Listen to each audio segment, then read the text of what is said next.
to this week's Student Focus, Cyber Security Education. I'm Alva from Education TV, New Delhi. Welcome friends to this important subject of cyber security. We as new generation of today are blessed to have digital system which has unlimited access. Dangers are also lurking around with such great opportunities. We bring to you a fruitful discussion by the expert. This video presented by HJ Dialogue is a great help.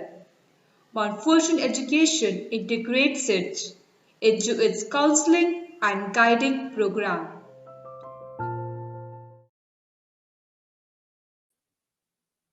Good afternoon, ladies and gentlemen.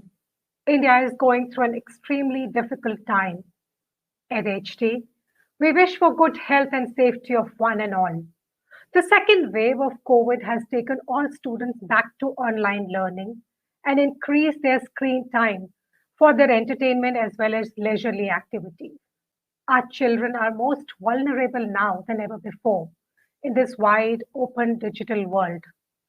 We are seeing some extremely disturbing facts and numbers about children being the target of cybercrime.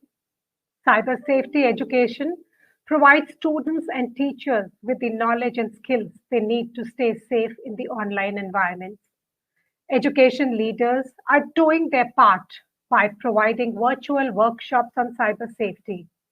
CBSC has also come out with a 98-page handbook on cyber safety, amongst other efforts.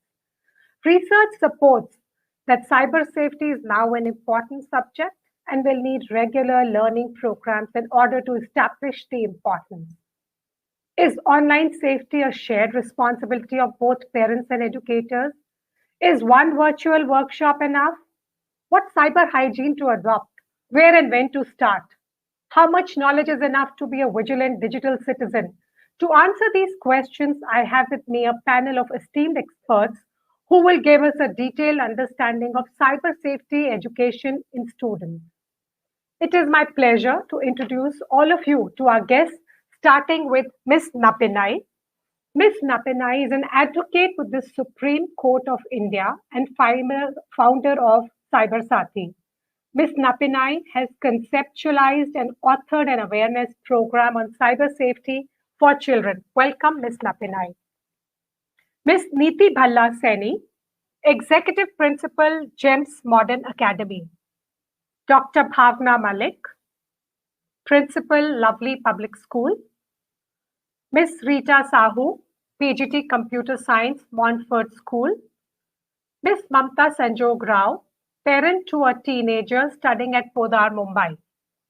I'm glad that you could all take out time to join us for this discussion today. Without any further delay, let us start. I would like to start with you, Ms. Napinai. When everything from learning to games to social media to ordering food and so much more is now happening online today, what are the key threats to students' safety? In case you could also share with us some facts or anecdotes that would help. Over to you.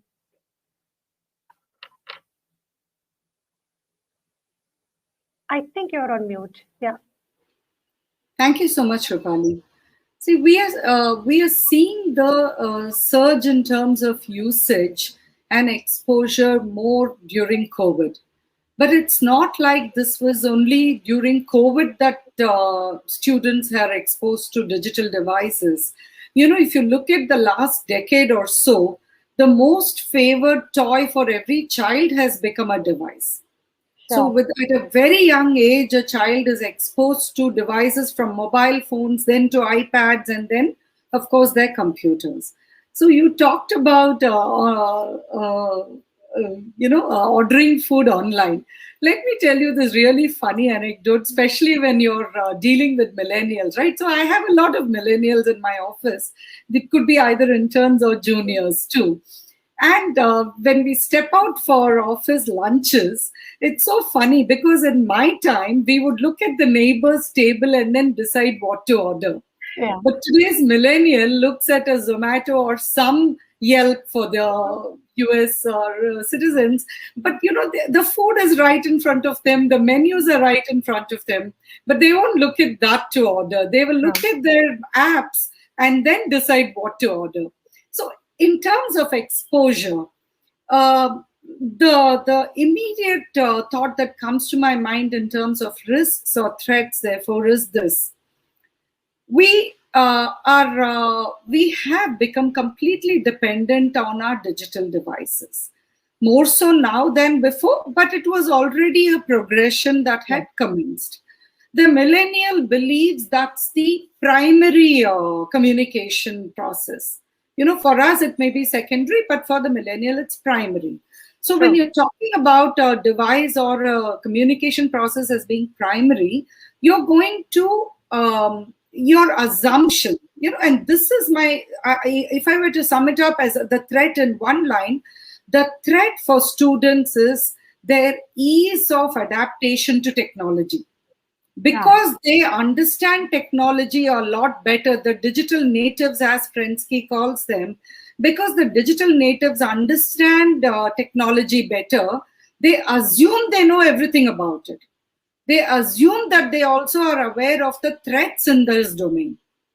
And most importantly, they assume that the digital immigrants, that is people from our generation, do not know anything about technology and consequently do not know anything about the threats on that.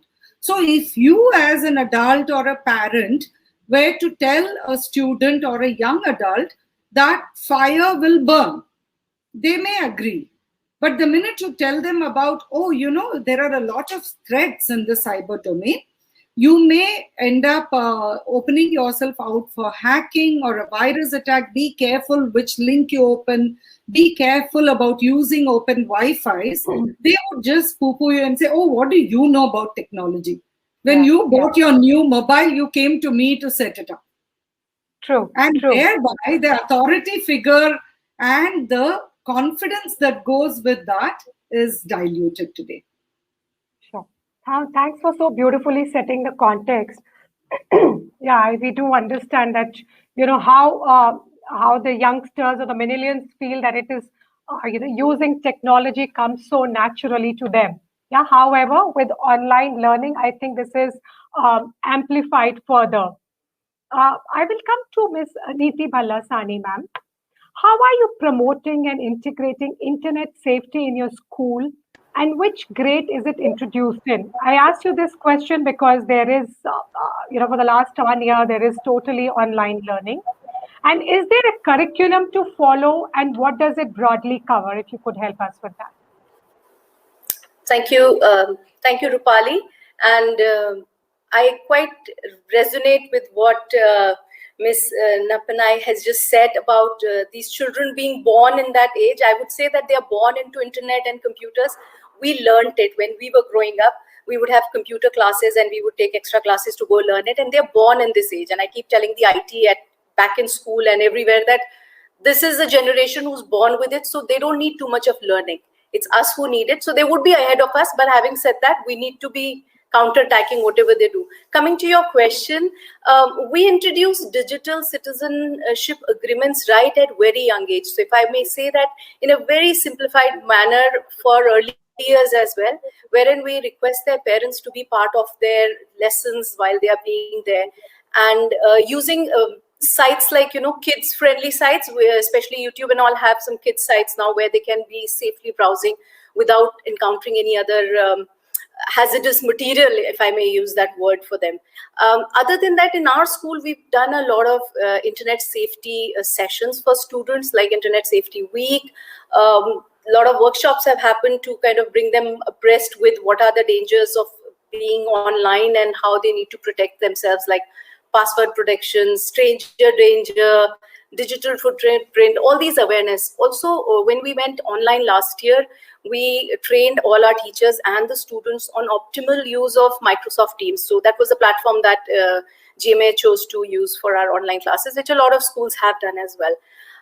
Also, our digital citizenship agreements talk strongly about respect and protect yourself. They talk about respect and protect others, respect of intellectual property. So these are some of the core values of our digital citizenship program. As far as the curriculum goes, we are in the process of developing the curriculum. Parts of it actually just evolved while we went online. And international communities have now talked about digital literacy as one of the key skills for students, and that they should be taught along with all the other 21st century skills of knowing how to communicate and all that, but digital literacy as well. So broadly, our curriculum looks at privacy and security, where talk about protection of personal information, digital privacy rights, and things like that. We also looking at through a broader curriculum in developing media balance and wellness. We spend, I mean, not just children, but even adults are spending so much time online and into digital world that we are forgetting and losing touch of the real world. And it is the situation that we are in. There is no other choice at the moment. So how do we counteract that, and develop that wellness for our students and adults as well? Then digital footprint is another area where we have to focus on, and while we are building onto our curriculum, how it impacts you, or the reputation of you, or the relationships that you are going to have in the future, or even current relationships. Another topic that schools need to focus on while they're building their digital curriculum, digital citizenship curriculum, is cyberbullying. Physical bullying is easily identifiable, and you can reprimand the students, but cyberbullying has lifelong impacts on your mental status, on your emotional status, which is impeding for any child's growth. So that is another area. And then it's not just the responsibility of the digital or the computer teachers in your school, it is the responsibility of the whole school to come together, your counselors, your homeroom teachers, everybody coming together to build this curriculum. How would it look like to ensure that the social, emotional, and physical wellness of students is taken care of? And last point, in the curricular area, what we need to really focus on, and we are looking at and started scratching, I would say just scratching the tip of the iceberg, there is talking about news and media, what to consume, what is fake news, what is the right news. And HT, and you being from that world, you would understand that how children and even older people, adults and our age people, all of us are not able to identify the credibility of what is being given to us. So these are some of the areas that a curriculum should look like, and we are on the path to developing it. Have we developed it completely? Not yet. But yes, we know that if we are aware of the areas and parameters that we need to work towards, we would develop that full-fledged curriculum for our school. Thank you, ma'am. That's very interesting. It looked like quite a robust program that you've created. However, my question to Dr. Bhavna Malik is, a thread from this. Do you think there is enough awareness? Rupali, I'm not able to hear you. Okay. I will repeat my question. I don't know. Is no one able to hear? Okay. So, would you like to? The voice is fumbling. I think everybody else can hear me. Yeah. It says that sounds good here. Yeah, you're audible to us. You're audible to us. Bhavna ma'am, I'll try once again. However, you may want to join back maybe then in case. Can you hear me now, Bhavna ma'am? She's logged out. Now she's there. No, your voice is fumbling. I'm not able to hear you. Okay, we'll come back to you. In the meantime, I will take the next question. Would you like to join back? Now your voice is clear. Great. I think your voice is clearer now. Please. Okay, fine. Okay, so I will continue. Fumbling. I guess, Bhavna ma'am, you might want to check your internet connection, or you might want to join back, because others seem to be able to hear me. Okay, I'll see it. Okay. Okay, so has she logged out? Okay, we'll go back. So we'll come back to Dr. Bhavna again. In the meantime, Rita ma'am, since you are a computer teacher as well, and you must be dealing with teachers with students every single day, I was wanting to check with you. Is there any recommendation for teachers on inculcating safe usage and mandatory checks before you start a class or before every virtual class? And how are the teachers able to maintain that decorum in the virtual class? If you could throw some light on that. Thank you, Rupali. This is a very difficult question for everybody because now everybody is using it from last 1 year. So technically speaking, they will come to know everything what they have to do. But still, I repeat it again. So whenever you start a class or whenever you have any platform, the first thing is you always make a strong password. The password should be changed whenever you have to communicate regarding any of the class. You should communicate through the authorized channel from the school only. Like most of the schools are working with team. Previously we have found some free software, but they are having some technical issues. And the next thing is, whenever you start your class, always enable the waiting room area. Don't allow Okay. anybody to enter inside. And the first thing is, always tell your students to join with the proper name, and if possible with your admission number. That is the unique ID, because everybody is Okay. not aware. And take the control in your hand. Screen sharing, mute options, everything should be in your hand. Don't give them all the time, but whenever they want, you just give them that time also. These are some technical things you have to think about it. But other than that, if you want to maintain the decorum, that is a very much similar to your the offline classes. Make your classes student oriented. The classes should be student oriented. They should be activity based. We should have activity based learning. We have to involve the student. Once the students are involved, then definitely they will not disturb the class. They will maintain the decorum. I have seen in the offline classes also. Like in the online virtual classes, you can take use of technology like raising hands. You suddenly Yeah. start telling student to raise your hand. You will come to know whether they are present or not, or just ask them random question. And if you find the some particular students are regular disturbing elements, or they are maybe the attention seeker, they are not basically disturbing, so you have to find out the way, like give them extra responsibility, just taking the attendance of the class, or just tell them to uh, give the summary of the last lecture, prepare a presentation. These kind of things, involvement should be there, because I have seen once you give involvement, when the students are involved, they give Sure. attention, because they need attention only. Once you give them attention, they automatically start behaving responsibly. But if still you find some problem, then we have the counselor, because that one or two students will be there in the offline classes, or on the in the school campus also we have a problem. So it's all depend on you, how interactive you are using your classroom, how you are managing your student, how much they are involved. So technical part everybody knows, because they are using it from last 1.5 year. They know they have to make password, they have to lock the classroom after 5 minutes, don't allow anybody to come inside. But other than that, you have to make your class interactive and student oriented. Then only your Sure. problem can be solved for the decorum.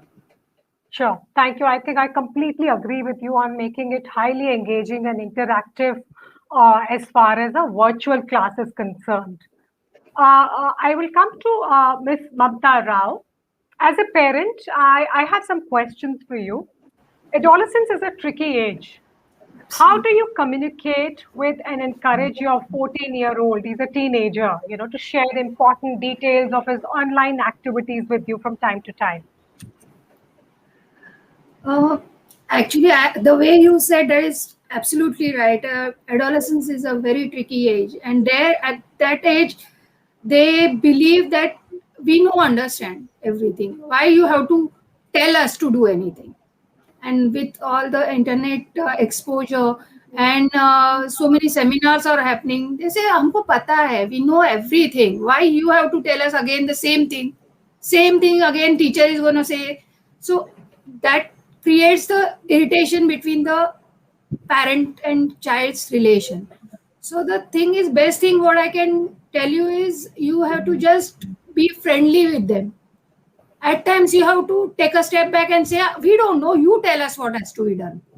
So then they Right. explain, and giving access to their personal online activities, that is totally voluntary. You have to build work on your relationship with your child to develop that kind of a trust, wherein the child adds you in his social networking. They come Right. and tell you, today this is what comment I got for this is what I commented. And that happens. I mean, social, usually Facebook, Twitter, Instagram, these are the social networking pages kids are using. So if they want to add you as a friend, then you actually have to earn that.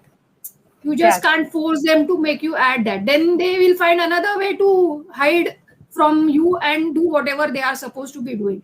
So the key to the entire this mutual relationship is the communication and trust that needs to be earned. And you can't just bullify them saying ki, we are parents, we know everything, you have to listen to us. They that's will true. listen to you on your face, but then at the back whatever they want to do they will do, and they will find in such a way that you will not even come to know that they are doing it. True, So true. you have to build a trust between yourself and your child to enter into their personal domain, not only digital domain, but in their own personal mind domain, wherein Yes, they should be feeling safe to come to yourself and tell you that mama this has happened, or dada this has happened today with me. So that yes, is the key basically. You have to have that trust and relationship with your child. You can't just keep on activating trend controls like parental controls or anything. That will not help. You have to have a relationship with your child. That is a sure. very key factor in the entire thing. Thank you, Mamta ma'am. I really appreciate your understanding of, how we need to keep our communication channels open with our children.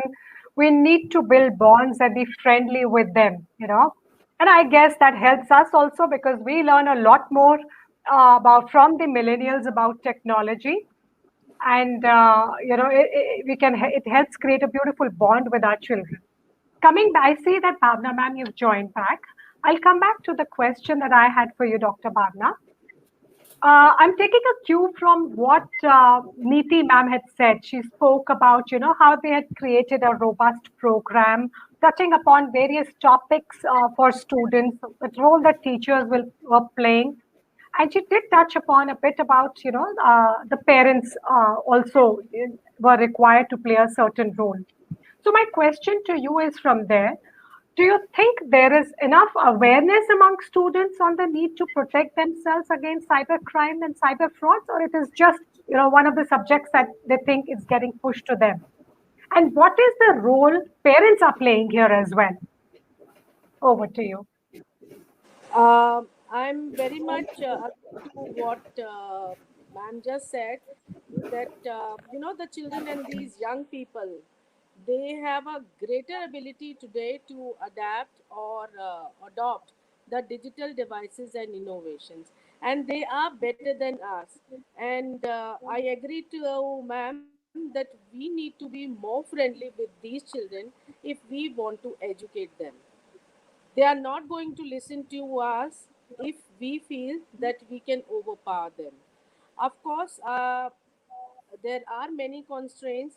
Like for 1 year, we people are having the digital classroom for the students, and although we are teaching our children that what are the basic cyber rules which the children should follow. For example, like what I feel as a parent, because right now the parent is a teacher, because teacher is on virtual platform, but the connection is now between the parent and a child. So we need to strengthen, as a school we are doing it, we are strengthening the relation between us and with the parents. Like what we are doing is that we feel that the education must include that the knowledge should be understood by a parent also. The Sure. parent should also have the correct kind of information. If he has understood, he will be helping a child to understand better.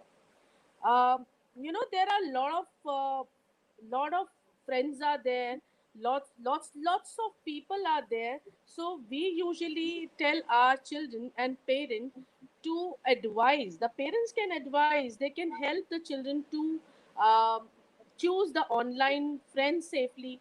There are lots of sites are available. Every day some new gamings are coming, and we need to educate them. Usually we educate our parents. and our children also, because once they are on this platform, they have all kind of the sexual abuse also, they have the cyber bullying also.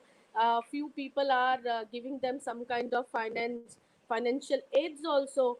So first most important thing which I usually teach my parents and children is to ask them that they are not going to share their names or their identity on this screens. So this is really important because as an advocate of Supreme Court, ma'am must be saying the same thing, that these are the things which need to be more cautious. And we are taking the emotional kind of the seminars also, where we tell them that you keep on informing and discuss with their friends or family. It is not important if they are not comfortable with father, and if they are comfortable with mother, they can do it. We have even created a room in our school where our counselors are sitting, and beyond counselor there are a few teachers also, and they don't even have their cameras on, and the children are also advised not to I mean, they can keep the cameras off, and then they can share their problem, so that at least, while if anything, any kind of annoying or uncomfortable situation or activity or occurrence is there, they just can discuss, so that we can check on that, that what kind of the thing is going on in the life of a child.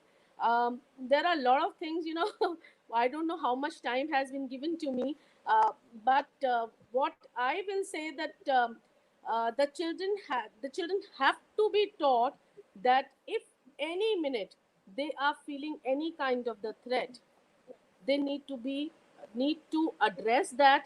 They need to discuss with their parents, they need to discuss with with their teachers, so that it can be sorted out. And we also have, I just wanted to share with you an incident, if I have a little time. Sometime, the children have a lot of brain.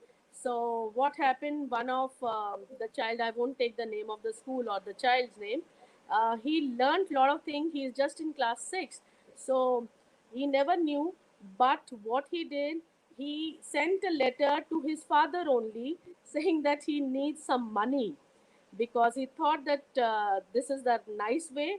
So he asked that letter has been sent, he starts sending more letters.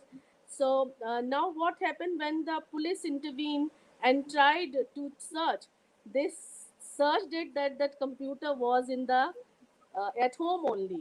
And when the child was asked, he said, I just have learned something new, so मैंने सोचा I'll experiment that thing with my own parent. So these are the small things usually happens, and we all can educate these stories to other children, so that they understand, okay, this can happen, and we have to be more cautious. So this kind of the things, the parents and teachers can discuss among themselves. And then with as Neeti ma'am said, that we are only there to put our trust in them. They can build we this trust only can help us to understand our child better, and they share with us better. Yeah, thank you, ma'am. And I really appreciate and really like the concept that you laid out about, how students can, in an anonymous way, speak to the counselors and teachers in a very anonymous manner, which is not face to face. Yes, yet there is confidence that they will get the best advice from, the school. And of course, I totally agree. And like everybody else, students need to keep their parents also informed, because if there is anything, parents will come to their support and rescue immediately. That's, I think, one very important point that all students must note. Coming to you, Ms. Napinai, with new threats in cyber safety of children evolving at an unprecedented rate, should cyber safety education be treated as an ongoing learning process now? How should schools and students equip themselves to effective delivery of cyber safety education? If you could help us with that. Absolutely. Some excellent shares today from everybody. So special thanks to HT for putting together such a lovely panel. Whenever we start with any new technology, use any new device, the first thing we look to is the manual. So, cyber safety education is like the manual that you need to give to your child when you are exposing them to technology at such a young age. So, there are two parts to your question. One, does it have to be introduced? Of course, it has to be, ideally as part of a curriculum itself. But until such time as it becomes part of a curriculum, every single school, college, everything should introduce cyber safety programs. Two, and people always ask me about, okay, what is the right age to introduce it? And I tell them literally the same age as you would tell them about good touch, bad touch. Because today, when we talk about the threats online, they are on par with the good touch, bad touch kind of situations, you know. So a lot of the speakers spoke about the issues of cyberbullying cases. So, you know, interestingly, the one thought that permeated what everybody said was about, you know, becoming a friend for the children so that they will trust you and then come to you. This was actually the concept behind my nonprofit Cyber Sati Foundation, and that's why I chose the name Sati, or friend, you know, because the one thing I've noticed, I know I'm digressing a bit from your thing, but it'll be linking back to the primary question. But Cyber Sati was conceptualized because I realized, one, because of my practice, early day practice in criminal law, and also with all the cases I've dealt with in cybercrime, that the person that a child reaches out to first, or for that matter, a young adult or even an adult, is a friend or confidant. I know. Very rarely they reach out to an adult, parent, or an authority figure. The second thing which I noticed was that they first reach out to a friend, and the next step or next call or report of call is the school or college authority, more so than even the parents. And therefore, it is so important for school authorities, teachers, staff, everybody to understand cyber safety and also understand what is a cyber crime. Dr. Bhavna put forth a very important issue of how a child did something, you know, thinking that he was just testing something out. Many times we come across instances where children do certain things believing it to be a prank.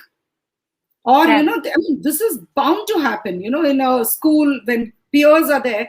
You will have this peer rivalry, you will have peers trying to do one-upmanship or to prove themselves or challenge somebody else. And children end up even doing things like hacking or developing a virus, etc. And they are so proficient at it and at a very young age. So, one, they need to know about cyber safety for their own protection. Two, they need to know about cyber safety, the threats and risks that abound, for the sake of being a good friend, a good cyber sati. And the third most important thing, they need to know about cyber crime trends, etc., so that they don't inadvertently commit a crime. True. And that is where I feel that, I mean, I'm really thankful for HT for being such a forward thinking pioneer in this, and to introduce cyber safety as a curriculum through your HT schools and collaborating with Cyber Sati with it. And I cannot tell you how important this is and how close to my heart it is, because I'm also dealing with, as amicus curiae or the friend of the court. See, the word friend comes in everywhere, Yes. you know, before the Supreme Court.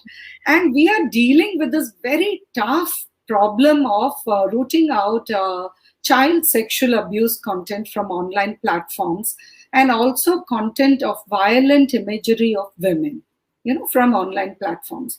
The reason I'm bringing this up is we speak generally about cyberbullying. We've spoken generally about the spreading of fake news, and peripherally on cyber stalking or financial crimes. But the one issue that is top most in my mind, and I think Niti mentioned this about stranger danger, and that's of social engineering. and how that is used to by predators online to try and get content from the child themselves, which Yes. is then circulated in pedophilic circuits. Now, Yeah. the difficulty with that is the child starts thinking that they are at fault. So it's also important for children to know that they're not alone. It's not like they've been stupid or they have committed a wrong. They are wrong. They are the victims.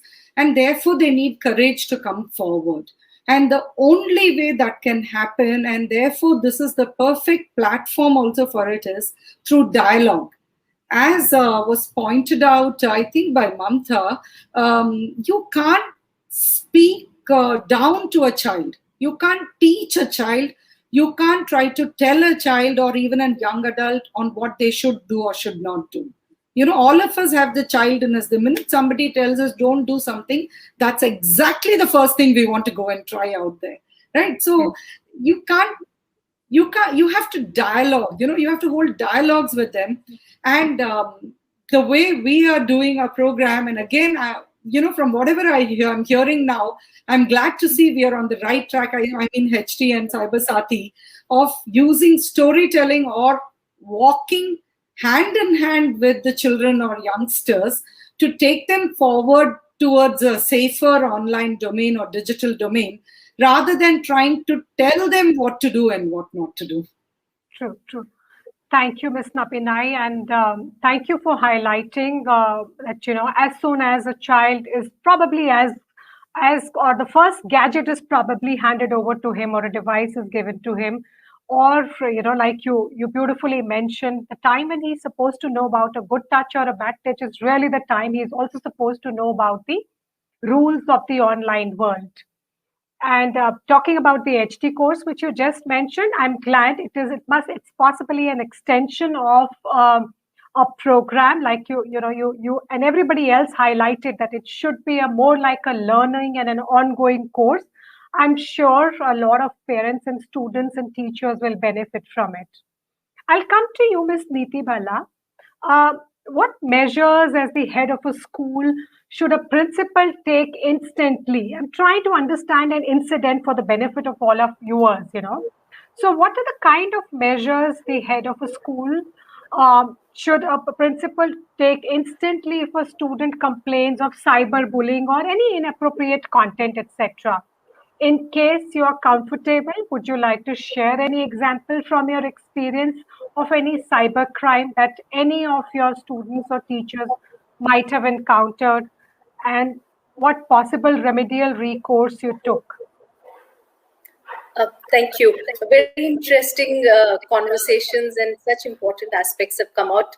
For me also, the point that when you introduce good touch, bad touch is the time you should introduce cyber safety aspects and the cyber safety manual every school should follow. Thank you so much for raising this, Ms. Napanai, about these aspects. Coming to your question, Rupali, I think that first we need to look at that, have the schools talked about cyber safety? Have the schools talked about the repercussions of committing a cyber crime? Have they established essential agreements? If they haven't, then how on one of the days suddenly you pounce upon a child and say that you've made this mistake and this is what the repercussions would be? So I would say that first and foremost, schools need to kind of put together a digital citizenship essential agreements, which the students should be part of and the teacher should be part of, in framing it and saying what is acceptable in our school and what is not acceptable at all. And it should be part of a student handbook, like you would have the do's and don'ts in a school. A school rule book would have that you're not allowed to do this in school or not allowed, and you're allowed to do that. So similarly, a cyber safety manual should be part of any school to say what are the essential agreements. Going forward, cyberbullying and cases like that need to be dealt with just the way you would deal with any other bullying misdemeanor in a school. As a head of school, have we really dealt with very serious cases? Honestly, I think as schools, I know of this recent, my schools which I've been working with, we haven't had too many big issues to deal with per se. But even the smaller ones are dealt with utmost seriousness. If a child is, what are the basic issues that have been arriving very recently is somebody hacked into another child's account and sent out some inappropriate emails. Now, at our level, at a school level, we can, and our IT people can only trace a broader IP of that, where has that email originated from, a region. We can't pinpoint on who's the student. For that, we need to give that entire email and everything to the cyber security cell and cyber cell to kind of investigate. And the moment we've contacted cyber cells, they've said that it's just a very small misdemeanor. Maybe you can talk to the entire school, do a workshop and conduct sessions rather than put this as a formal complaint, because if it goes as a formal complaint, an FIR has to be lodged and things like that. So somewhere when there are very milder issues like these, even though they're not mild, in my opinion, they're not mild and they need to be dealt with strictly, because the child whose account gets hacked and a lewd email gets sent out to everybody, that child really suffers. And there's a lot of emotional mental trauma for that child, so it's not fair for that child. But how and to what extent and how do you kind of investigate it? As schools, we do get stuck there, honestly. Going back to a little incident that I would like to share, and this is something which happened with me years ago personally. So I was working in a school which was a residential school, and the entire internet services were provided by the school. So the teachers and staff had access to the social media, whereas the students did not have that access. And we were all given school IDs to log in. And each time I would try to log in, or anybody in my family would try to log in using that ID, which was given to me, it would say you've exceeded the number of logins. And we just couldn't figure that out for days. And nobody is logged in our house, and we still can't log in. And I can see some of you smiling, what would have happened. So one of the very smart boarders had hacked into my account and had kind of distributed it like prasad to all the students in the boarding house, the senior students, to use that as a login and enjoy the social media when they were not allowed. So they were given a time span when they could use, but they couldn't use YouTube and all beyond that pastime. But they were all enjoying watching movies on YouTube and having a great time using that. And then one fine day when I figured it out, it was like, oh, do you know that ID? It's so good. So I had this confrontation with the boy who had hacked in. I said, you know what? Somebody had hacked into an account, and I believe you have an open ID in the hostel. So he says, yes, ma'am, it's a fantastic one. So he was my son's friend as well, at the same age group.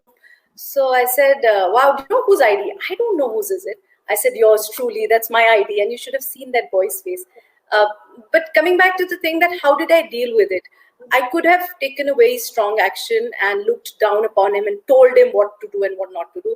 I sat with him across the table and we had a clear discussion on what were the harmful effects of hacking in, and what could lead him to do what more things. So this was just a small hack at a school level, but if he continued doing that, what could be the repercussions in the longer term?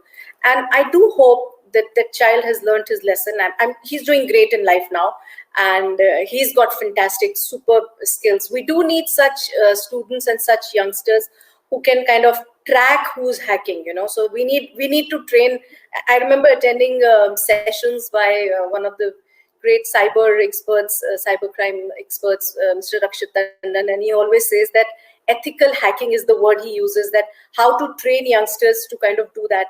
I could not understand the codes and all that are required, but a young mind can, and if they can help solve things, why not? So it has both sides to it, good and bad, both of them. But I think Ms. Napanai has something she wants to add to it. Yeah. So Thank you, Shriyalavi. Yeah. So because you mentioned the word ethical hacking, I wanted to come in to clarify, because there is a lot of misconception around that. Ethical hacking is not about teaching students how to hack. Ethical hacking is also not what a student does or should be doing. Ethical hacking is hacking where an organization or the owner of a system asks somebody to hack the system. It is hacking with the permission of the owner. So it's also called as penetration testing, to check for the flaws within a system. a lot of students, and the reason I also put my hand up is, in 2003 or so, Bombay was one of the first to start something called a Cyber Safety Week. The then commissioner of police was part of the session, and in that 1 week we used to do a lot of sessions for students, police, prosecutors, judges, everything. I mean, these were all what I was doing, and police would do a lot more also, including for housing societies, etc. It was almost one of the first sessions we are doing in the first Cyber Safety Week and for college students. And the first question that came up was, if I hack, is it a crime? That's the very first question every child wanted to know. And when I was talking about hacking, etc., with some kids in my housing society, the first thing they told me was, because they asked me about which Wi-Fi I used, and I said my own, and they said, loser. Why would you use your own Wi-Fi? You could hack into, we can hack into 5 different Wi-Fis and just one tower itself, and they don't realize the difference between what is permissible and what is not, True. and what is wrong and what is a crime. That's the larger issue. And that's why I wanted to come in, because it's very misleading to use the word ethical hacking and students in the same breath, because they don't understand that just learning to hack and trying something out itself may not be permissible beyond a controlled environment. Beyond that, only with permission, doing something which violates the rights of the owners is permissible. Anything without the right of the owner is a crime. It's not just a wrong, it's not just a violation, it's a crime. And wonderfully put, Niti ma'am, in terms of how you have dealt with your situation. Thank you, Ms. Neeti. Thank you, Ms. Napinai. I will just continue with you, Ms. Napinai. I have another question for you. With the novel methods of cybercrime that we see each day, and how you and Neeti ma'am just highlighted, that cyber education is extremely important. Also, not to just know that you shouldn't be a victim to a crime, you should unknowingly not be, a perpetrator of the crime as well. Yeah. So, could you, share with us or give us an advice to students, parents, and schools on the legal recourse of action to get justice in case there is, any of this that happens? That the legal route is something that most of us are not aware of, which way to go and where to go. Thank you. Yes, that's a really important thing. And I think what Niti just shared is the perfect segue for this question also. Two things, one of the issues that I notice mostly is there is a lot of trust deficit when it comes to seeking recourse under law. And the trust deficit then results in two things. One is either victims feeling completely demoralized because they believe they have no remedies in law. And two, which is a more worrisome trend, which is vigilante justice. So the best way to protect against both is to start trusting systems and understanding that every single violation has a remedy. You have to take recourse under law, because in life we don't get a better chance than 50-50, right? So why not take that chance with the legal systems also? And one of the other reasons why I started Cyber Sati was when I was giving a session, I was speaking about data protection, while another practitioner, a professional, was referring about the really grave issues like what is colloquially called revenge porn, or what one of the speakers mentioned, right, about somebody hacked the system and then started sharing nude photographs, etc. So sometimes today youngsters get into relationships very early, and they're very adventurous. Adults also are, for that matter, but youngsters more so. So they're bound to take or they may indulge in a little adventurous usage of the most dangerous weapon which is in their hand, which is this, the cameras. We have equipped everybody with not just a mobile, but a camera in their hands, right? So when the relationship is ongoing, they get adventurous, they take photographs, videos, etc. And when the relationship breaks, they may not be cautious enough to ensure that these are deleted. And then one of the persons in the relationship may start threatening the other, either to get back into the relationship, or unfortunately, in many instances that I've dealt with, it has also been for monetary gains, etc. And here was a gentleman who was speaking at a very large occasion and saying that, oh, there is no remedy for revenge porn. And that really worried me. Because if a practitioner did not realize that there were remedies in law, then how are victims going to know? So that was the other reason why I also started Cyber Sati. And the third leg of Cyber Sati focuses on this, to ensure that people know their remedies and how to avail of them also. Otherwise, it's very confusing. So here is a quick, brief look on that. You don't just have one law for cyber. Information Technology Act 2000 was one of the first codified enactments for cyber laws, but it's not the only law. It comprises certain provisions, because IT Act was meant only for e-commerce to begin with, and thereafter a lot of cybercrime provisions have been included. So for cases like revenge porn, for cases like cyberbullying, because again, there was one provision introduced in the IT Act 66A, which was struck down because of abuse in terms of particularly politically motivated cases, etc. The Supreme Court struck down the provision. After it was struck down, unfortunately, I hear too many people say there is no remedy for cyberbullying. Again, that is incorrect. The way in which you commit a crime, the mode and methodology used for committing the crime, and the outcome will dictate what are the provisions that will be applicable. There are provisions under the Information Technology Act for cyber crimes, including what we have already discussed, like hacking, virus attacks, denial of service attacks, which are predominantly financial oriented, and personal crimes like violating privacy, which amounts to violating the privacy, the private parts of a person, right? So sharing of nude photographs would come under that, including then also pornographic or sexually explicit content. And the most important thing that students need to know are two things. One is 67B of the IT Act, which makes child pornography an offense. Even browsing for child pornography is an offense.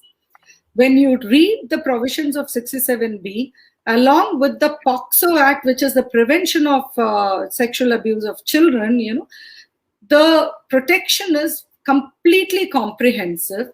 And one thing for schools and colleges, under POCSO, when it is an offense committed against a child, it's mandatory for a complaint to be filed. Non-filing of a criminal complaint itself is an offense. Therefore, when it is general, simple issues, the right thing, as Neeti ma'am said, is not to make it large, but to ensure that people know that what they're doing is wrong.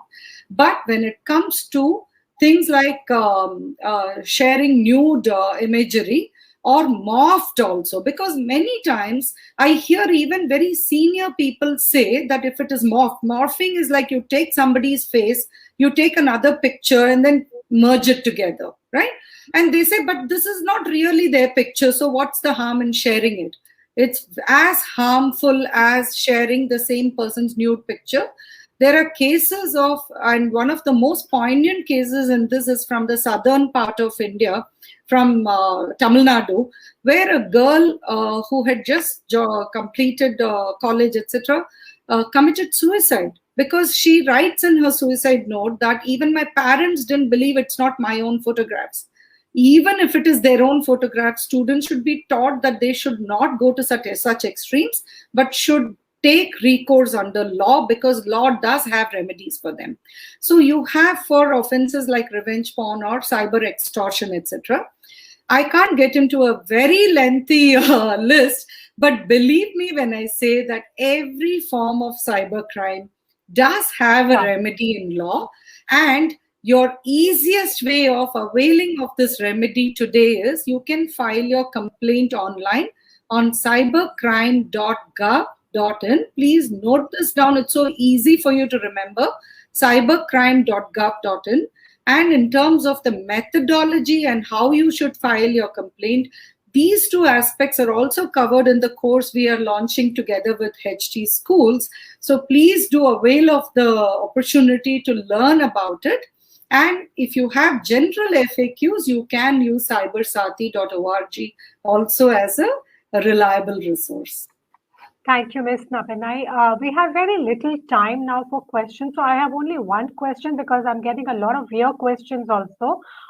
Dr. Bhavna, the question is for you, and I would request you to just maybe take 2 minutes, less than 2 minutes, to answer that.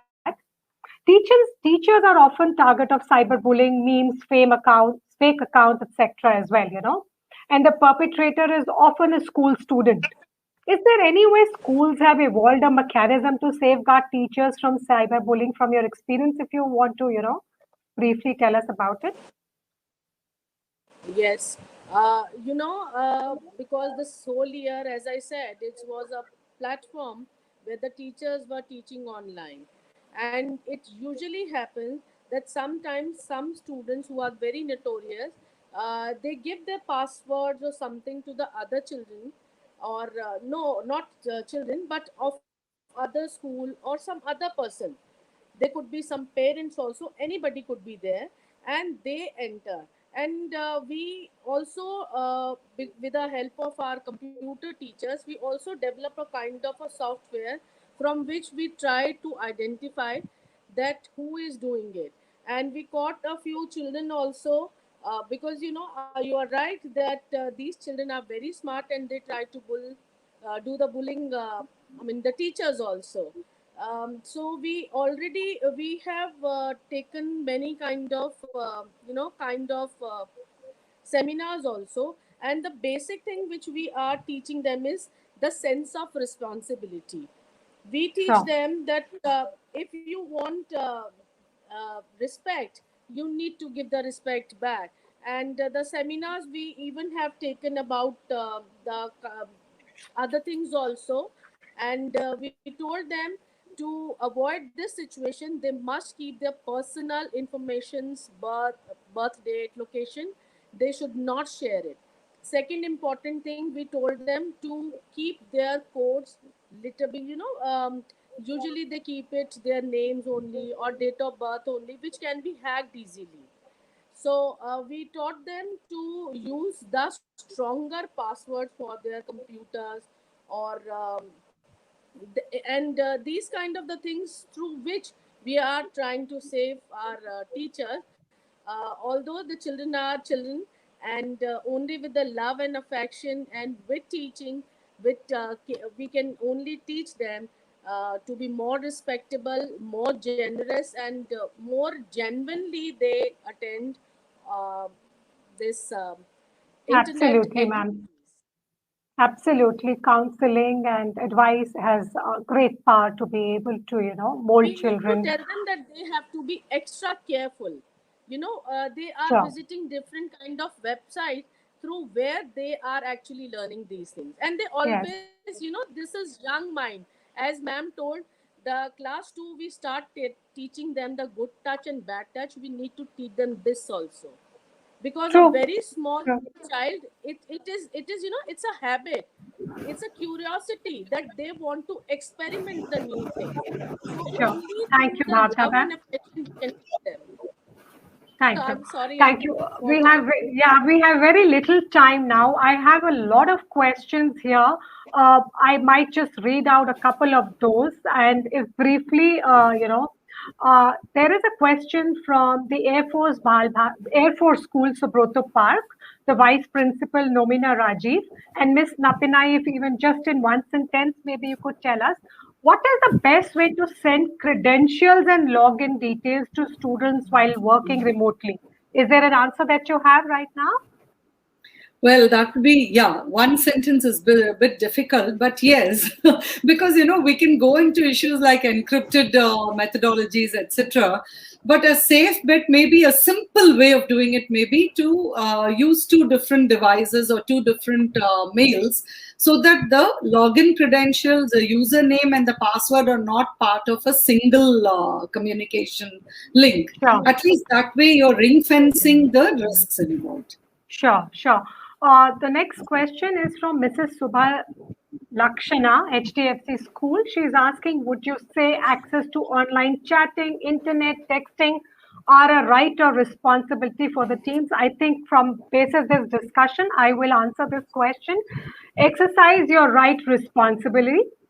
Be aware of the rules and dangers of technology. Be a safe cyber citizen. I think that's the only highly recommended advice that has come out today. One, I think, last, not a question, but a beautiful statement from a parent. It's anonymous. The legal age for opening any social media account in our country is 13 plus. Yet a very high percentage of urban kids with accounts are in less than 13 years bracket. She is making a humble request to all parents to not allow this and be careful. I think that's beautifully said. Thank you all. This has been an enriching discussion. I think it is time to rise up to cyber hygiene and etiquettes for children. And as we see, it is clearly being established as a subject of ongoing learning. The takeaway for students is think before you click, think before you connect. Instead of saying no to technology, say yes to cyber safety. It is important to have prior knowledge of trends and methodologies, as Ms. Napinai put it, being used to commit such crimes. This could save us from being victimized or unknowingly being a perpetrator of cybercrime.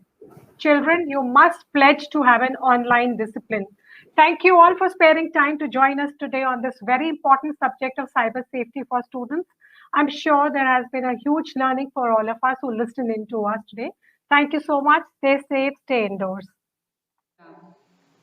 We expect our students to take serious note of this issue, all parents to take sufficient responsibilities, and all schools to organize proper support mechanisms.